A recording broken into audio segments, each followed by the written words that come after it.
What are the main issues that have been so difficult to tackle with understanding the dynamics of the outer solar system?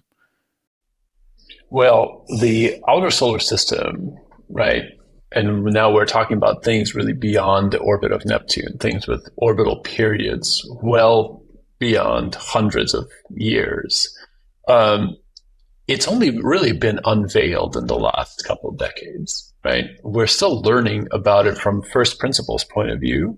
Right? We're still discovering bodies with kind of with separations, mean separations away from the solar system that are on the order of hundreds of astronomical units.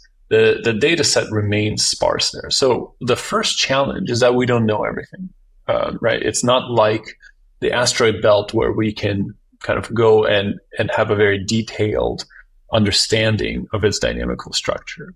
But even with what we know today, it really looks like the dynamical structure is anomalous, right? That it's not something that can be readily explained with just the 8-planet solar system that exists, that we kind of are familiar with.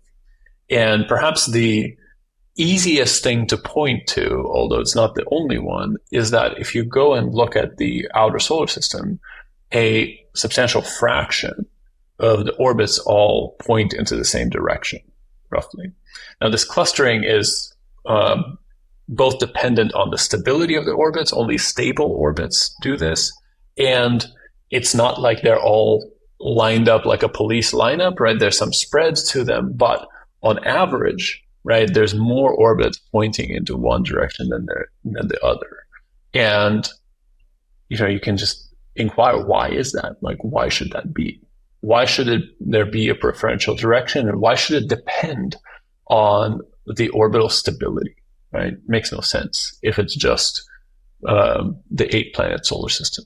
But as it turns out, there are all kinds of other interesting things about the outer solar system that cannot be explained. Like, for example, the same set of distant orbits that are all kind of pointing in the same direction are also tilted onto a common plane that's about 15 to 20 degrees off the mean plane of the solar system. Again, why should that be? Why should they all share a common orbital inclination pointing in the same direction? Right? These are the kinds of mysteries that we're slowly uncovering.